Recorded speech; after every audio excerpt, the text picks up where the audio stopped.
습니다. 동탄 신도시 주간 상승률이 2% 넘어가면서 전국 1위 하고 난리가 나고 모든 언론사에서 대서특필을 했기 때문에 '이거는 피하기 어렵겠다.'라고 생각했는데 아니나 다를까 7월 1일 기준으로 규제 지역 지정이 됐습니다.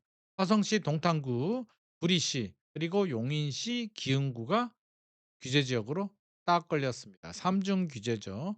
토지거래가 조정 대상 지역, 토지거래 허가 구역, 조정 대상 지역, 투기과열지구, 토지거래 허가 구역 3중 규제 세트가 전격적으로 지정이 됐습니다. 지도를 보게 되면 연한 분홍색이 이제 이미 지정된 곳들이고요. 서울 전역과 경기도 12곳이고 진한 색이 이번에 적용된 구리시, 용인시 기흥구, 화성시 동탄구 요 3개 지역이 추가가 됐습니다. 지도를 보니까 이제 좀 더 느낌을 한번 찾아볼까요?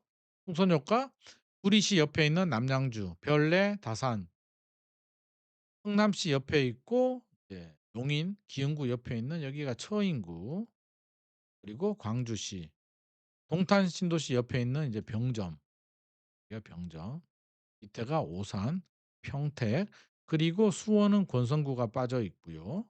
요런 지역들, 안양은 만안구가 빠졌죠.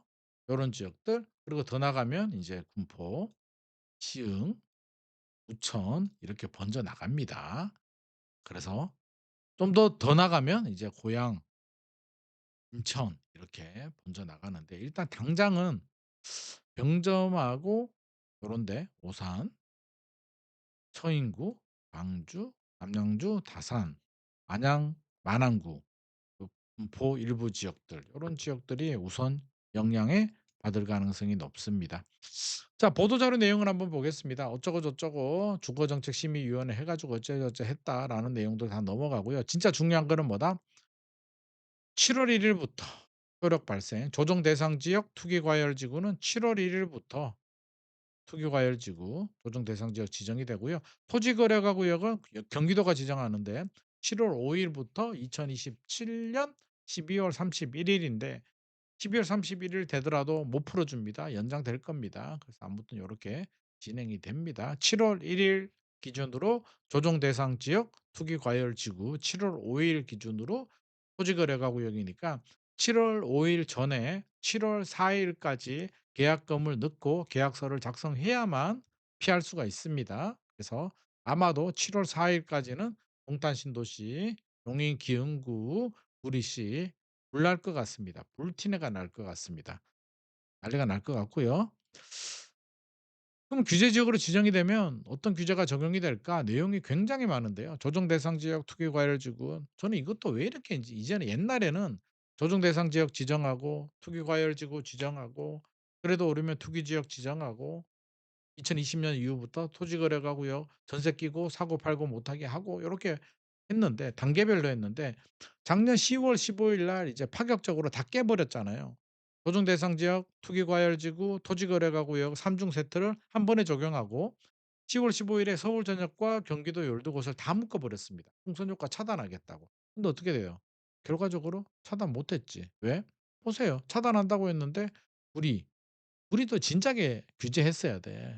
작년부터 계속 올랐는데. 기흥구, 화성, 동탄 요런 지역들은 결국 풍선 효과 생겼고 앞으로도 풍선 효과가 더 생길 가능성이 높습니다. 그러면 규제 지역으로 지정이 되면 일단 눈에 띄는 게 LTV 대출, 무주택자들은 70 에서 40%로 LTV가 줄어들고요. 집 있는 사람은 대출 제로 하나도 안 나옵니다. 최대 한도 6억 원. 이거는 이제 작년 6.27과 11호 대책으로 15억 이하는 6억, 15억에서 20억 사이는 4억, 20억 넘어가면 2억 이 규제 그대로 적용이 되는 거고요. 생활안정자금 대출 1억이 되고 전세 대출, 소유권 이전 조건부 전세 대출 이게 뭐냐면 신축 아파트 분양을 받고 세입자한테 세입자 전세금 받아서 잔금 치려고 하면 그 세입자는 전세 대출 받을 수가 없습니다. 신용대출, 뭐 이주비 대출 같은 거 이런 규제들 잡다하게 많이 들어가고요. 양도세 중과세가 적용이 되죠. 조정 대상 지역으로 지정이 되면 양도세 중과세 조정 대상 지역 2주택자 이상은 20% 포인트, 최고 세율 71.5%, 3주택 이상은 20% 포인트가 붙죠. 20% 20%, 3 주택 이상은 30% 포인트 붙어서 82.5% 적용이 됩니다. 중과세 적용이 되고요. 1 세대 1 주택자 12 억까지 비과세 받는 거는 원래 2년 보유만 하면 되는데 조정 대상 지역은 2년 거주돼야 됩니다. 2년 거주, 2년 보유. 그러면 올 초에 샀는 사람이 지금 규제 지역으로 지정이 됐어. 나는 2년 보유 안 하려고 했는데 해야 될까요? 아닙니다. 규제 지역 지정되고 7월 1일 이후에 사시는 분들이 2년 보유, 2년 거주하면 되고 7월 1일 이전에 사신 분들, 비규제 지역일 때 사시는 분들은 2년 보유만 하면 됩니다. 나머지 청약, 뭐 정비 사업 지휘양도 금지 이런 규제가 적용이 되고요. 저는 하나로 통일돼야 된다고 봅니다. 너무 많아. 이렇게 삼중 규제할 바에는 이제 다 한번 정리해 가지고 불필요한 거 빼고 해야 될 거 하고 해서 규제 지역 하나로 좀 통일하면 좋겠습니다. 너무 많아. 조정 대상 지역, 투기 과열 지구, 토지 거래가 이걸 하나로 좀 묶는 그런 규제 지역 정리하면 안 되겠습니까? 제발 너무 복잡해. 자, 그리고 한 번 더 정리하면 주요 내용을 보게 되면 LTV 무주택자들 70에서 40%로 줄어들고요. 전세 대출 받은 차주 3억 원 초과하는 아파트 취득 금지입니다. 3억 원 초과되는 아파트를 가진 사람도 전세 대출 금지. 대출 규제 6억, 4억, 2억, 20억 넘어가게 되면 2억, 10억 이하는 6억, 10억에서 20억 사이는 4억이 그대로 적용이 되고요. 양도세 중과세 앞서서 봤듯이 적용이 되고 7월 5일 이후부터는 이제 토지 거래가 구역 지정이 되니까 전세 낀 집 사고 팔고가 안 됩니다. 7월 4일 전에 계약금 넣고 잔금을 넣어야만 됩니다. 그러면 집값이 어떻게 될까? 집값 어떻게 돼? 자, 상승률은 떨어질 겁니다. 2%, 1.6% 이제 이런 상승 안 나옵니다.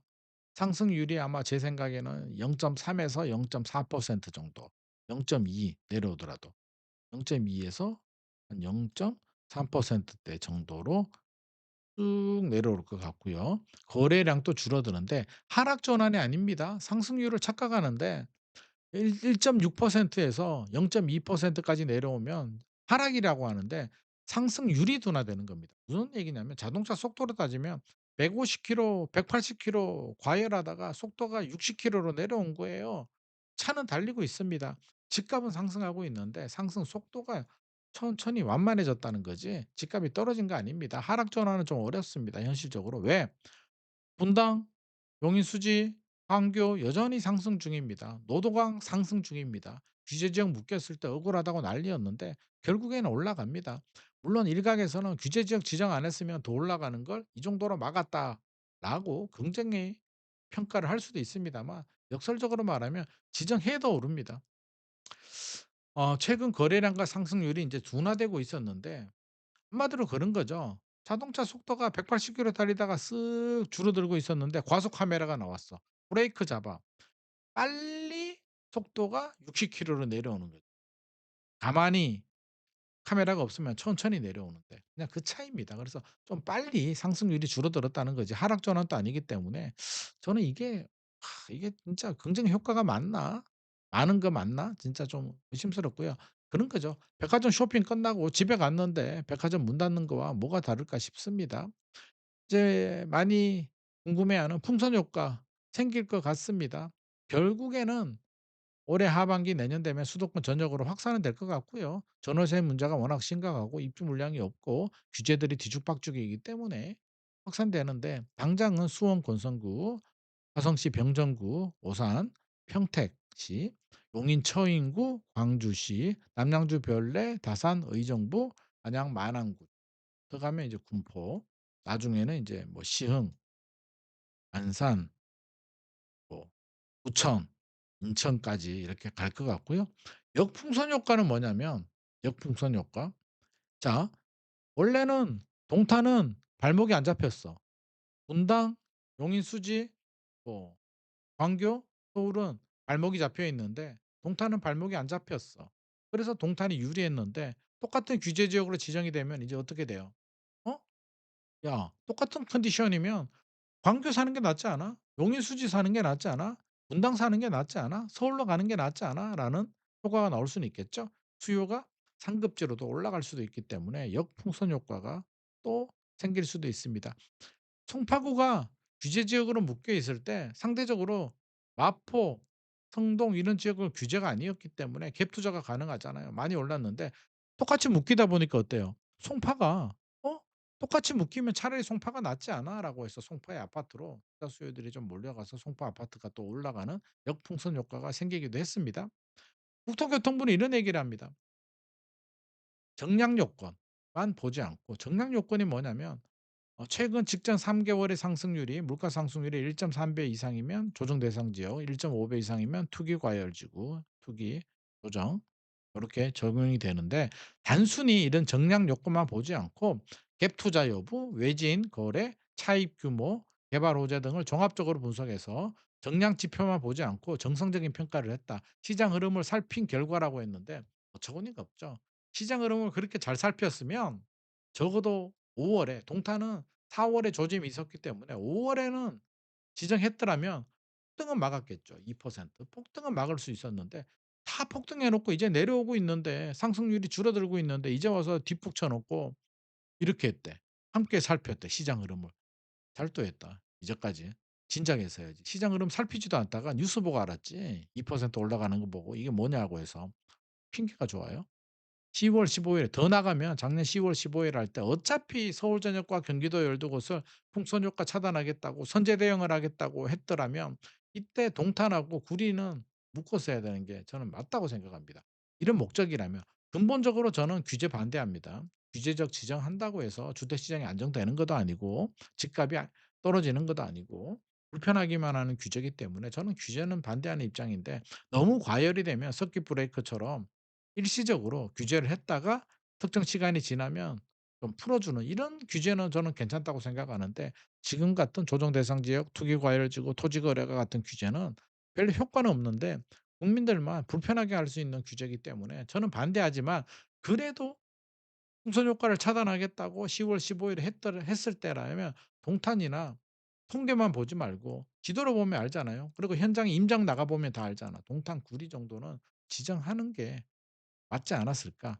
국토부가 풍선 효과를 차단하겠다고 다 묶는다면 묶어야 되는 거는 맞는데 결과적으로는 풍선 효과가 생기고 묶은 데는 집값을 못 잡은 규제 만능주의에 대한 경종을 울리지 않았나 생각을 합니다. 규제가 다 해결되는 거 아니에요. 그래서 정리를 좀 하면 동탄 신도시, 용인 기흥구 또 묶었죠. 그래서 구리시까지 이렇게 묶었는데 결국에는 만능은 아니고 풍선 효과는 생길 것 같고 묶인 지역들도 상승률은 떨어지지만 하락으로 전환되지 않고 꾸준히는 올라간다. 그리고 주변 지역으로 확산된다. 그리고 똑같이 묶였기 때문에 상급지로 역풍선 효과도 발생할 수 있다. 구조적으로 지금의 문제는 수요 과잉 공급 부족의 유동성 문제, 입주 물량 부족, 또 정비 사업에 의한 멸실, 또 정책의 부작용 이게 모든 게 맞물려 있고 다주택자 규제를 때리는데 전월세가 안정될 수는 없잖아요. 이는 총체적인 난국 상황이기 때문에 단순히 규제 지역 지정한다고 해결될 문제는 아닌 것 같습니다. 특히 반도체 성과급 문제도 그렇고 주식도 올라서 주식 자금 문제도 있고 해서 만만하지 않습니다. 규제 지역 지정으로 해결되지 않고 오히려 실보다 득보다 실이 더 많지 않나라는 생각을 합니다. 오늘의 내용이 도움이 되셨다면 좋아요와 구독 부탁드립니다.